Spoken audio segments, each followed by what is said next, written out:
Assalamualaikum warahmatullahi wabarakatuh. Apa kabar anak-anak? Sudah siap dan semangat ya untuk belajar bersama Pak Purwana?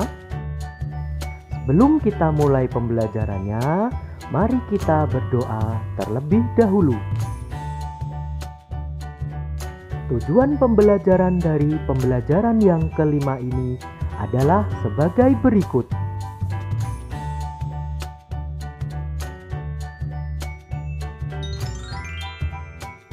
Coba kalian amati kedua hewan berikut ini. Ada kelinci dan juga siput.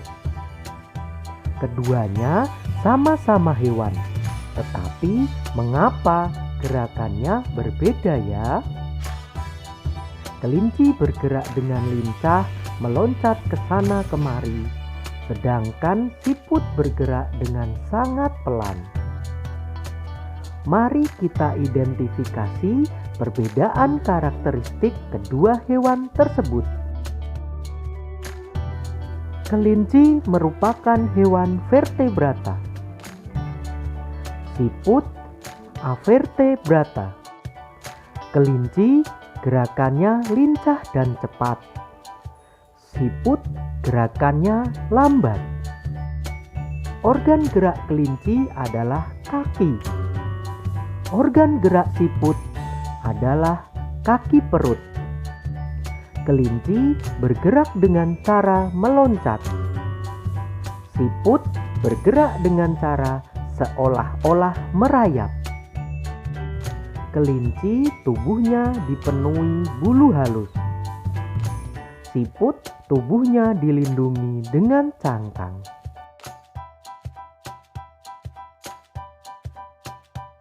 Pada pembelajaran sebelumnya, kamu telah mengetahui bahwa kelinci termasuk hewan vertebrata.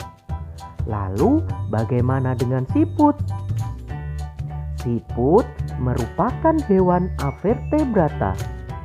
Hewan avertebrata merupakan hewan yang tidak memiliki tulang belakang.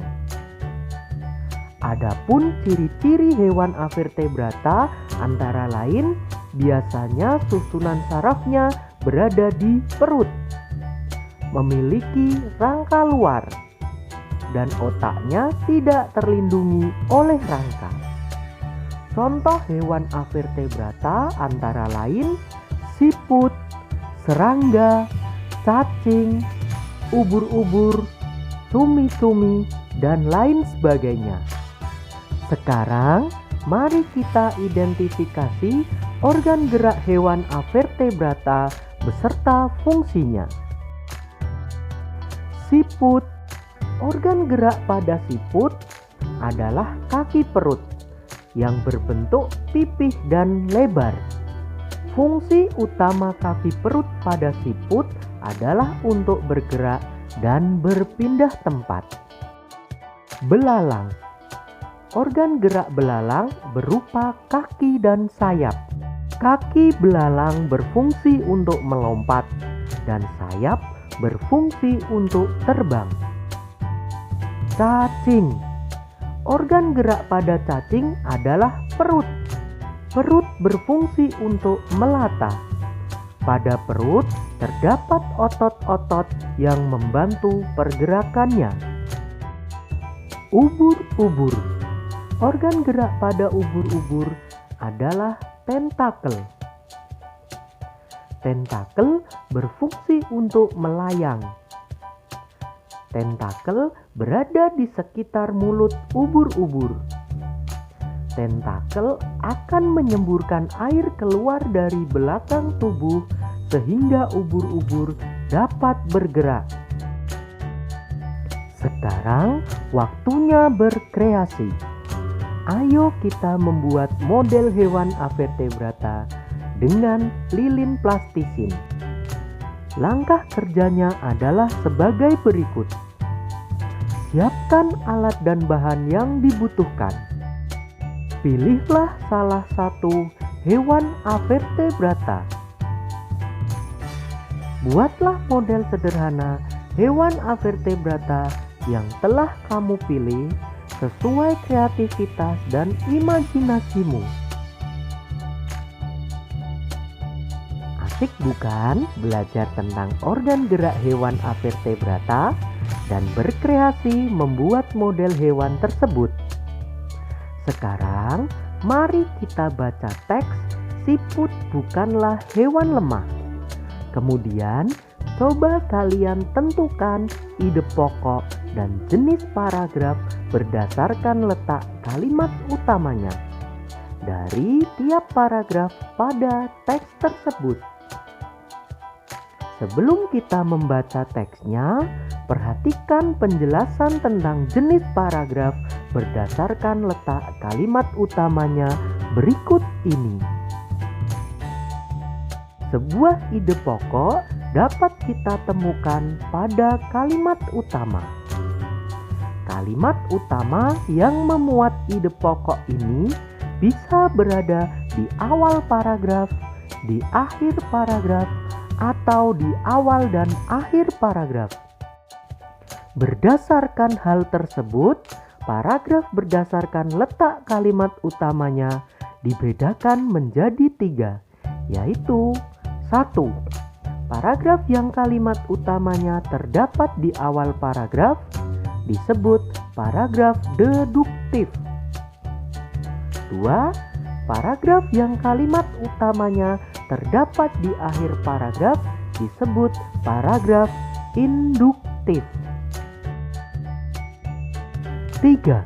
Paragraf yang kalimat utamanya terdapat di awal dan akhir paragraf disebut paragraf campuran.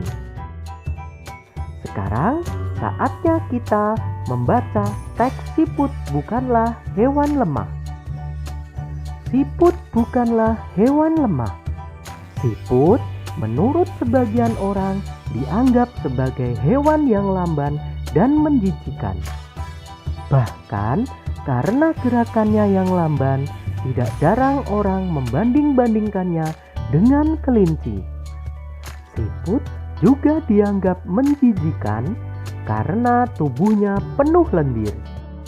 Sebenarnya siput memiliki kelebihan dan keistimewaan.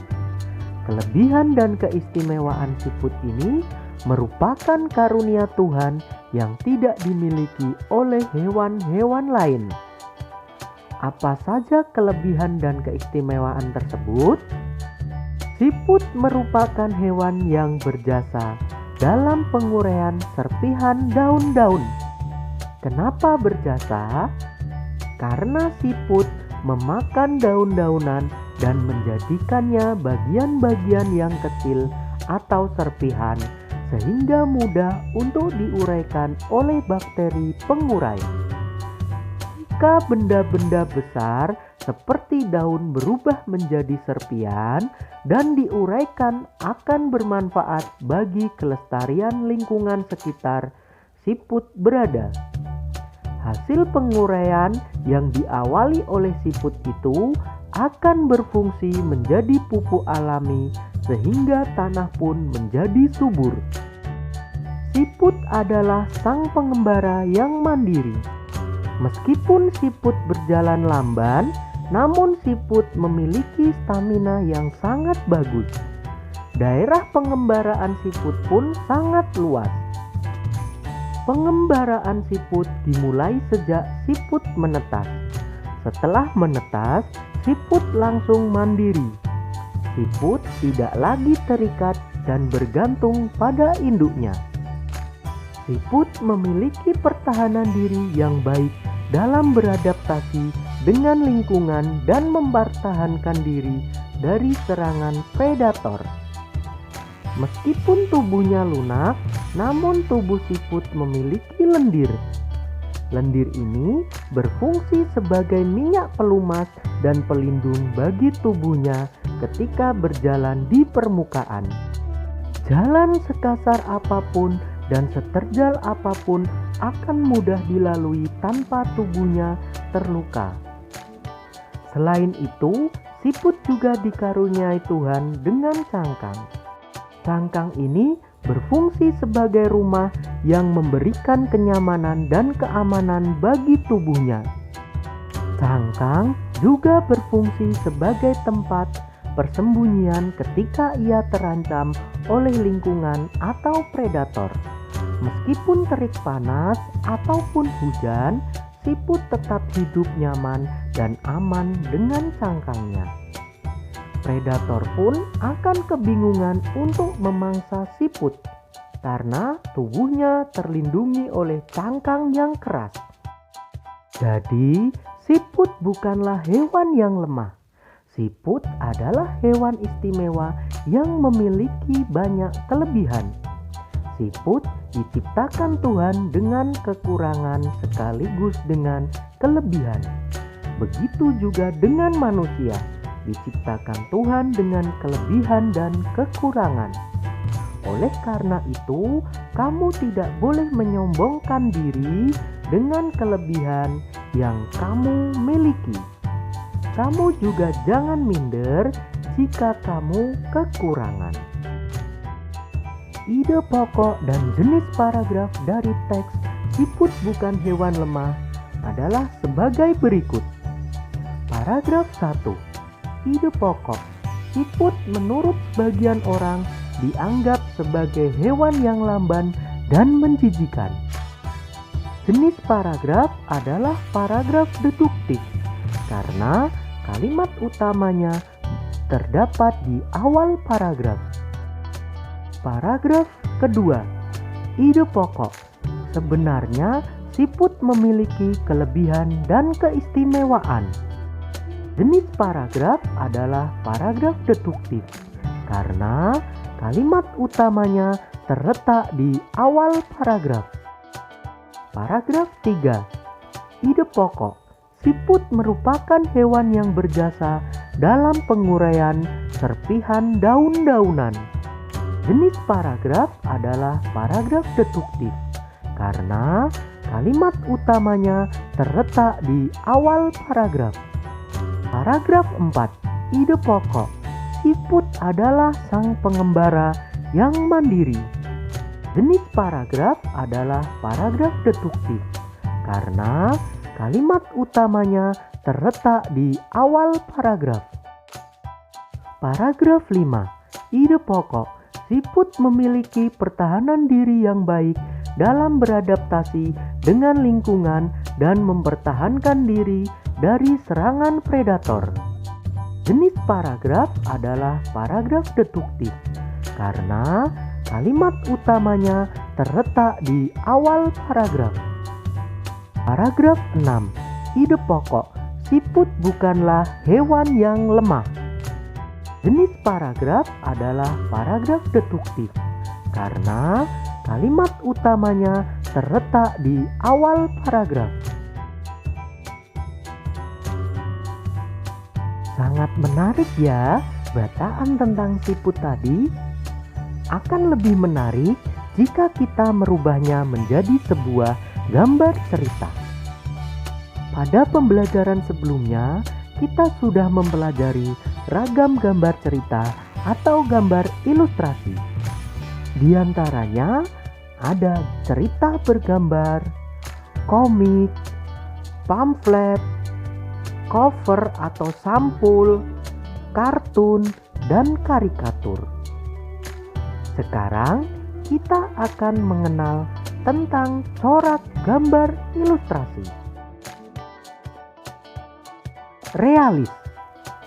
Realis merupakan gambar yang dibuat seperti keadaan aslinya, baik bentuk, ukuran, dan tata letaknya. Contohnya seperti lukisan berjudul "Kapal Dilanda Badai" karya Raden Saleh berikut ini. Karikatur. Karikatur merupakan gambar yang melebih-lebihkan atau mengubah dari objek aslinya. Gambar karikatur menyajikan objek dengan karakter yang lucu dan aneh. Biasanya, gambar karikatur mengandung kritikan atau sindiran. Kartun. Kartun merupakan gambar yang berfungsi untuk menghibur dan berisikan humor. Gambar kartun dapat berupa tokoh binatang ataupun manusia. Dekoratif. Dekoratif adalah gambar yang disajikan dengan mengubah bentuk objek aslinya, namun tanpa menghilangkan ciri-ciri khasnya. Itulah corak gambar ilustrasi. Sekarang coba kalian pilih salah satu corak gambar ilustrasi di atas, kemudian buatlah gambar ilustrasi mengenai cerita siput bukan hewan yang lemah. Demikian pembelajaran kali ini. Sampai bertemu lagi di pembelajaran yang selanjutnya. Tetap semangat, rajin belajar, rajin beribadah, jadilah generasi penerus bangsa yang cerdas, berkarakter, menyenangkan, luar biasa, hebat. Terima kasih. Wassalamualaikum warahmatullahi wabarakatuh.